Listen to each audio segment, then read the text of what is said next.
刘邦和项羽还在广武山上对峙着，韩信则率军去攻打齐国。与此同时，利益姬也请命去往齐地，去游说齐王归汉。那么，齐国能够平定吗？此战中，韩信又会采用什么样的战术呢？本期视频，我们就一起走进韩信平定齐国及渭水之战。公元前203年10月，当韩信率军临近平原渡口时，听说利益姬已经说服了齐王归汉，就打算停止武力攻齐。但韩信的谋士蒯彻连忙劝说韩信，将军是奉命前来攻齐的，现在也没有收到让你停止进攻的命令。如果你不去进攻，那么你拿下赵地的功劳，到时候还比不上利益姬这个庶儒呢。于是韩信便听取了蒯彻的建议，决定攻齐，立夏之战爆发。齐军由于已经降汉，就放松了对汉军的警惕，再加上汉军是从平原渡口绕道而来，突袭齐军，导致驻守在历下的华无伤和田解全军覆没。之后，韩信率军继续向东进攻，直取临淄。齐王听闻韩信大破历下后，勃然大怒，认为是利益姬欺骗了他，便用大鼎将利益姬给烹杀了。然后齐军兵分4路撤离临淄，齐相田横率军逃往鄱阳，齐首相田光则逃往城阳，齐将田忌去往胶东，齐王田广则率部逃到高密。齐人之所以各自为战，是想再一次让韩信也陷入到齐国的战争泥潭中，就如当年的项羽一样。韩信听说齐王田广逃往高密，便亲率大军前去追击，到达高密后，将大军驻扎在渭水西岸。齐王田广走投无路，连忙派人向昔日的仇敌项羽求救。项羽便立即以项佗为主将，龙驹为副将，率兵12万开往齐国。其中项佗率领8万人马从东郡南下，在当郡与龙驹的4万人马会合，然后向东走泗水和沂水北上，到达高密。项佗先是派人去和齐王田广谈判，齐王许诺，只要楚军能够打败汉军，齐国愿意将琅琊郡割让给楚国。最终双方达成一致，共同抵御韩信，合计兵力号称有20万之众，而韩信只有5万多人。项佗让龙驹带领本部的4万人驻军于渭水东岸，首先和韩信开战。就这样，双方于渭河两岸隔河对峙，拉开了渭水之战的序幕。韩信观察地形后，提前做出部署。他让人连夜做了1万条口袋，装满沙土。派将军傅宽率军5000，在渭河上游10几里的河面狭窄处，用沙袋将渭河堵住，水位便开始下降。然后他亲率一支队伍渡过渭水，去攻打龙驹。龙驹见韩信亲自出战，便率军迎击，向汉军发起冲击。激战片刻后，韩信便佯装败退。龙驹以为韩信怯弱，便率军紧追汉军。汉军一直退到渭河以西，等上岸后，韩信就命令傅宽立即掘开堵塞渭水的沙袋。即刻间，堵塞的河水便汹涌奔腾，向着下游冲了过来。正在渡河的楚军被水一冲，立脚不住，数千人便随波逐流而去。还未渡河的士兵则已经无法过河了，只能站在河岸上看着对面。而龙驹亲自率领已经渡过渭水的楚军只有1万多人。过河后，龙驹也意识到了情势危急，连忙整顿兵马，准备发起冲击。可韩信早已命令曹参和灌婴在河岸的芦苇中埋伏着，等到龙驹一上岸，便一同杀出。随后韩信也率军赶来。就这样，龙驹的1万多人成为了一支孤军，被汉军团团围住，无路可退。但韩信却围而不攻，并不着急与龙驹决战。此时正是冬季，还下起了小雪，仅1个晚上，楚军就被冻死数百人。天亮后，龙驹让周兰率军坚守，他自己则只率领1000余名亲兵准备突围。而韩信却不跟他硬拼，他让汉军的各个都尉各率1000人轮番投入战斗，持续消耗楚军。龙驹只能率军持续战斗，疲于奔命。就在他们被消耗到筋疲力尽时，韩信又让丁礼率领1000步兵，丁父率领1000骑兵也加入战场。龙驹的亲兵终于坚持不住了，但龙驹还是一直战到最后，直到战死。龙驹死后，周兰便率领近1万名楚军投降。而在河岸对面的楚军见主帅已死，过河的士兵都已投降，便开始溃散。齐王田广更是如惊弓之鸟，弃城逃往城阳，结果被汉兵活捉后斩首。随后，韩信命令曹参进攻胶东，斩杀了田忌。灌婴进攻鄱阳，田横听说齐王死了，便自立为齐王，回军攻打灌婴，结果在鄞县被灌婴打败，田横逃往梁地，归附了彭越。至此，齐地彻底被平定了。龙驹战死后，项羽非常恐慌，连忙派遣武涉去规劝韩信，让韩信反汉联楚，三分天下，但遭到韩信的拒绝。武涉走后，韩信的谋士蒯彻也来劝他，让他占领齐地和楚汉三分天下。韩信还是没有同意。几天后，蒯彻再次劝说韩信，韩信依然不为所动。蒯彻意识到他的这个劝谏如果不被采纳，将会自命不保，感到非常害怕，就假装疯癫，做起了巫师。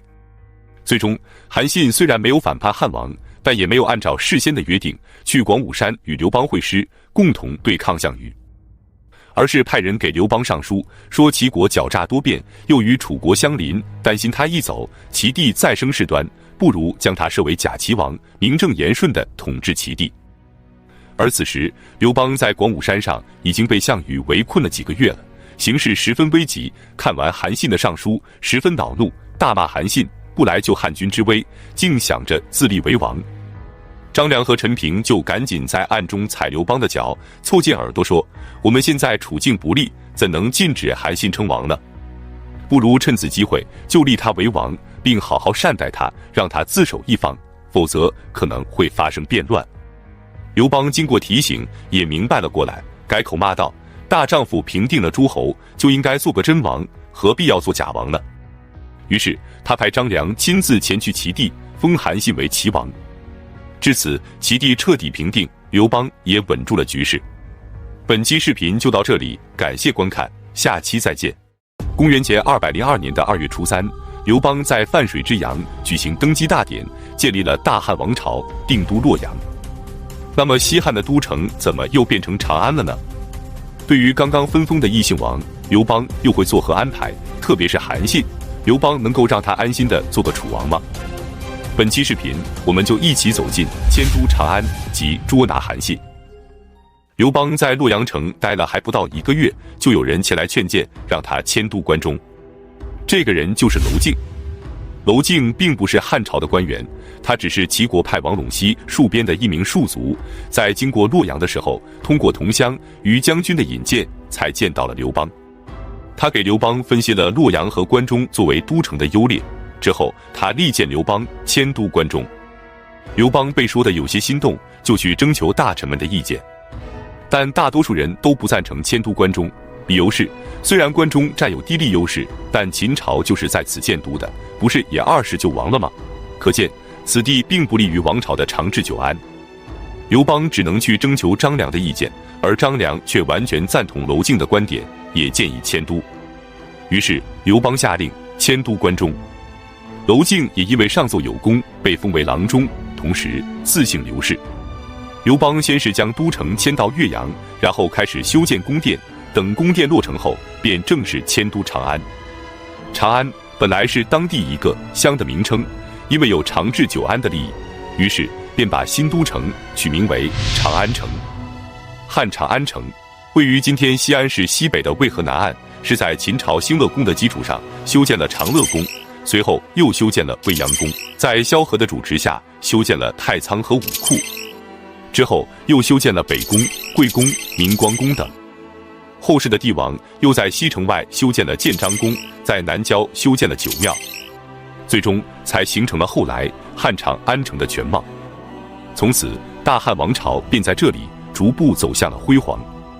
这座宫殿之后也历经了数个王朝，也用了800年之久，一直见证着中国历史的辉煌以及沧桑。公元前202年6月9日，为了庆祝顺利迁都，刘邦下令大赦天下。然而7月份，燕王臧荼就开始叛乱了，刘邦便亲率大军前去平叛，但臧荼根本不经打，只用了2个月，臧荼就被俘虏，叛乱也就平息了。随后刘邦就将跟他同年同月同日生的儿时伙伴卢绾封为了新的燕王。臧荼的叛乱虽然平息了，但也引起了刘邦对其他6个异姓王的警惕。他们分别是韩王信、赵王张敖、梁王彭越、楚王韩信、淮南王英布、长沙王吴瑞。其中让他最不放心的当属楚王韩信。而且此时还发生了一件事，韩信竟然偷偷地收留了项羽手下的大将钟离昧。刘邦知道后，便派人委婉地告诉韩信说，听说钟离昧已经逃到了楚国，希望你能派人去捉拿。可是韩信不但没有答复，反而对楚国的军队加强了训练。公元前201年10月，有人就上书刘邦，说韩信有造反的迹象。刘邦很苦恼，因为韩信不是臧荼，如果他真的反叛了，率兵去攻打，还真不一定能打得过韩信。正在为难之际，陈平给他出了个计策，他让刘邦以天子巡游之名前往云梦泽游玩，然后在陈县接见诸侯王。陈县是楚国的地盘，韩信必定不会设防，只要韩信前来，只需要1个武士就能将他拿下。于是刘邦便听从了陈平的计谋，发布诏令，巡游云梦泽，并通知所有的诸侯王前往陈县会合。韩信接到诏令后，便觉得事情不太对，内心忐忑不安。经过刘邦2次驳他兵权，他也意识到刘邦不是个单纯的人，此行一定另有目的。这时他手下的一个门客就前来给韩信献策，说皇帝厌恶的是你收留了钟离昧，那么你只要杀了钟离昧，带着他的首级去见皇帝，皇帝必定会非常高兴，就不会再怪罪你了。韩信便觉得有道理，但他又不忍心下手，经过反复的思考后，他便将钟离昧请来，隐晦地表达了自己的想法。钟离昧立刻就明白了韩信的意思，怒骂韩信是小人，随后便拔剑自刎。就这样，韩信带着钟离昧的首级到陈县去面见刘邦。可等韩信一到，早已埋伏好的武士立即就将他给绑了起来。韩信无奈地长叹道，果然是狡兔死，走狗烹，飞鸟尽，良弓藏，敌国破，谋臣亡啊！随后韩信就被刘邦带回了长安，削去其楚王之位，降为了淮阴侯。公元前201年正月，刘邦将楚地一分为2，将淮东的53个县分给了堂兄刘贾，封其为荆王，将彭城等36个县分给了弟弟刘交，封他为楚王。同时封二哥刘喜为代王，封长子刘肥为齐王。随后刘邦又把目光瞄准了另一个异姓王韩王信。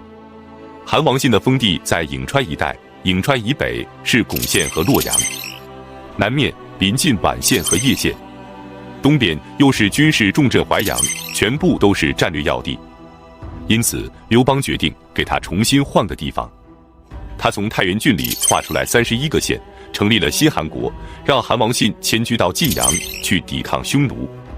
韩王信当然明白刘邦的意思，他不但没有拒绝，还上书说晋阳城距离匈奴还是有点远，不如直接让我搬到马邑吧，那样距离匈奴就更近了。当然他没有明说搬到马邑距离刘邦不也就更远了吗？可以让刘邦更放心一点。刘邦当然也明白他的意思，立即就批准了韩王信的请求。于是韩王信就从阳翟搬去了新的都城马邑。再来看张良，张良与韩信和萧何并称为汉楚三杰。刘邦对他的评价是运筹帷幄之中，决胜千里之外。他为大汉王朝的建立立下了汗马功劳。所以在封侯的时候，刘邦就让张良在其地任意选择3万户作为对他的封赏，却被张良拒绝了。张良只是让刘邦封他为留侯，留侯的实意只有1万户。随后他便以自己身体有病为由退出了朝堂，从此他便归隐山林去修仙问道了。至此大汉王朝刚刚建立，有人为了利益铤而走险，有人明哲保身功成身退。异姓王逐渐被削弱，刘姓宗亲的势力却在逐渐的壮大。那么大汉王朝又会走向何方呢？下期再见。